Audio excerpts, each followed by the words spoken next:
संबंध। अब भगवान पूर्व श्लोक के वर्णानुसार आत्मा को सर्वश्रेष्ठ समझकर काम रूप वेरी को मारने के लिए आज्ञा देते हैं।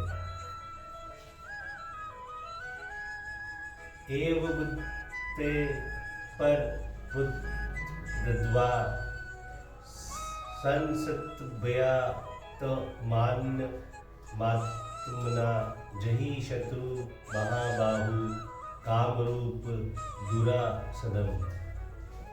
इस प्रकार बुद्धि से हर पर अर्थात सुषम रूप सुषम बलवान और अत्यंत श्रेष्ठ आत्मा को जानकर और बुद्धि के द्वारा मन को वश में करके हे महाबाहु तू इस काम रूप तुझे शत्रु को मार डाल।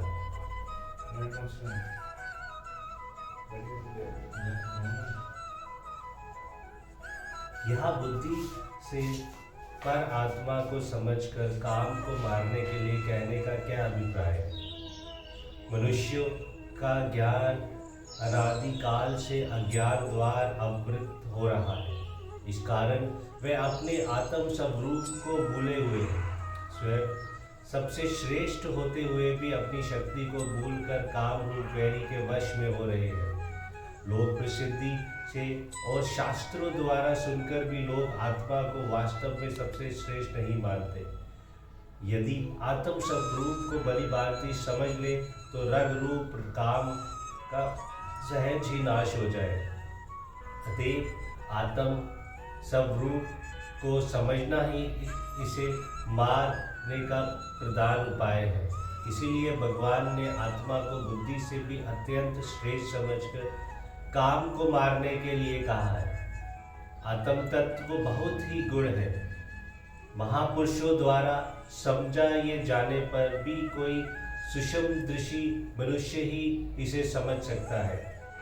कठोपनिषद में कहा है कि सब भूतों के अंदर छिपा हुआ ये आत्मा उनके प्रत्यक्ष नहीं होता। केवल सुषमदर्शी पुरुष ही अत्यंत तीक्ष्ण और सुषम बुद्धि द्वार इसे प्रत्यक्ष कर सकते हैं। प्रश्न। यहाँ आत्मनम का अर्थ मन और आत्मना का अर्थ बुद्धि किस कारण से किया गया है? शरीर, इंद्रियाएं, मन, बुद्धि और जीव इन सभी का वाचक आत्मा है। उनमें से सर्वप्रथम इंद्रियों को वश में करने के लिए 41वें श्लोक में कहा जा चुका है। शरीर इंद्रियों के अंतर्गत आ ही गया। जीवात्मा स्वयं वश में करने वाला है। अब बचे मन और बुद्धि। बुद्धि को मन से बलवान कहा है। अंत इसके द्वारा मन को वश में किया जा सकता है। इसीलिए आत्मनम का अर्थ मन और आत्मना का अर्थ बुद्धि किया गया है। बुद्धि के द्वारा मन को वश में करने की क्या रीति है?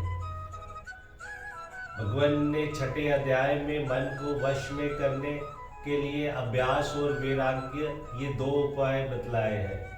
प्रत्येक इंद्रियों के विषय में मनुष्य का स्वाभाविक राग द्वेष रहता है। विषयों के साथ इंद्रियों को संबंध होते समय जब जब राग द्वेष का अवसर आवे तब तब बड़ी सावधानी के साथ बुद्धि से विचार करते हुए राग द्वेष के वश में ना होने की चेष्टा रखने से शनि शनि राग द्वेष कम होते चले जाते हैं। यहाँ बुद्धि से विचार कर इंद्रियों के भोगों में दुख और दोषों को बार बार दर्शन कराकर मन की उनमें अरुचि उत्पन्न करना वैराग्य है। और व्यवहार काल में स्वार्थ के त्याग की और ध्यान के समय मन की परमेश्वर के चिंतन में लगाने की चेष्टा रखना और मन को भोगों की प्रवृत्ति से हटाकर परमेश्वर के चिंतन में बार बार नियुक्त करना अभ्यास है। जबकि आत्मा स्वयं सबसे प्रबल है, तब बुद्धि के द्वार मन को वश में करके काम को मारने के लिए भगवान ने कैसे कहा? आत्मा स्वयं ही काम रूप महान वैरी को मार सकता है। अवश्य ही आत्मा में अनंत बल है, वह काम को मार सकता है। वस्तुत उसी के बल को पाकर सब बलवान और क्रियाशील शील होते हैं, परंतु वह अपने महान बल को भूल रहा है। और जैसे प्रबल शक्तिशाली सम्राट अज्ञानवश अपने बल को भूलकर अपनी अपेक्षा स्वथा बलहीन शुद्ध नौकर चाकरों के अधीन होकर उनकी हाँ में हाँ मिला देता है, वैसे ही आत्मा भी अपने को बुद्धि मन और इंद्रियों के अधीन मानकर उनके काम प्रेरित उच्च पूर्ण मन माने कार्य में मूक अनुमति दे रहा है। इसी से उन बुद्धि मन और इंद्रियों के अंदर छिपा हुआ काम जीवात्मा को विश्व का प्रलोभन देकर उसे संसार में फंसाता रहता है। यदि आत्मा अपने स्वरूप को समझकर अपनी शक्ति को पहचान कर बुद्धि मन और इंद्रियों को रोक ले, उन्हें मन माना कार्य करने की अनुमति ना दे और चोरों की तरह बसे हुए काम को निकाल बाहर करने के लिए बलपूर्वक आज्ञा दे दे, तो न बुद्धि मन और इंद्रियों की शक्ति है कि वह कुछ कर सके, न काम में ही समर्थ है कि वह क्षण भर के लिए भी वहाँ टिक सके। सचमुच ये आश्चर्य ही है कि आत्मा से ही सत्ता सुवृत्ति और शक्ति पाकर उसी के बल से बलवान होकर ये सब उसी को दबाए हुए हैं और मन मानी कर रहे हैं। अतएव ये आवश्यक है कि आत्मा अपने स्वरूप और अपनी शक्ति को पहचान कर बुद्धि मन और इंद्रियों को वश में करे। काम इन्हीं से बचता है और ये उछल हो रहा है। इनको वश में करने पर काम सहज ही मर जाता है। काम को मारने का वस्तुत अक्रिय आत्मा के लिए यही तरीका है। इसीलिए बुद्धि के द्वारा मन को वश करके काम को मारने के लिए कहा गया है। काम रूपी वैरी को दुर्जय बतलाने का क्या अभिप्राय है? वस्तुत काम में कोई बल नहीं है। ये आत्मा के बल से बलवान हुए बुद्धि मन और इंद्रियों में रहने के लिए जगह पा जाने के कारण ही उनके बल से बलवान हो गया है, तथा जब तक बुद्धि मन और इंद्रियां अपने वश में नहीं हो जाते तब तक उनके द्वारा आत्मा का बल काम को प्राप्त होता रहता है। इसलिए काम अत्यंत प्रबल माना जाता है और इसलिए उसे दुर्जय कहा गया है। परंतु काम का ये दुर्जत्व तभी तक है जब तक आत्मा अपने स्वरूप को पहचान कर बुद्धि मन और इंद्रियों को अपने वश में न करे। यहाँ महाबाहु संबोध किसे अभिप्राय से दिया गया है? महाबाहु शब्द बड़ी भुजा वाले बलवान को का वाचक है।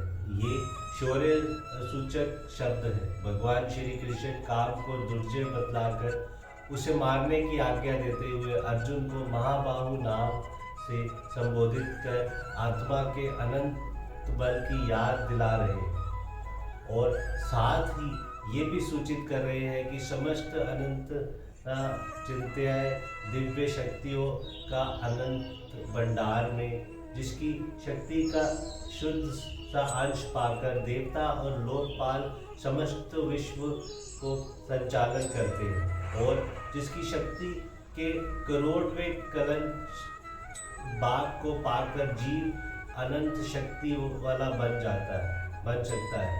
वह स्वयं में जब तुम्हें काम को मारने में समर्थ शक्ति संपन्न मानकर आज्ञा दे रहा हूँ, तब काम कितना ही दुर्जय और दुष्वेरी क्यों ना हो, तुम बड़ी आसानी से उसे मारकर उस पर विजय प्राप्त कर सकते हो। इसी अभिप्राय से ये संबोधन की दिया गया है। जय श्री कृष्ण, जय भगवत गीता जी। तीसरा अध्याय। तत्सदिति श्री भगवत तासुपनिषत्सु ब्रह्म विद्या योग शास्त्रे श्री कृष्ण अर्जुन संवदते कर्म योग नाम तृतीय अध्याय।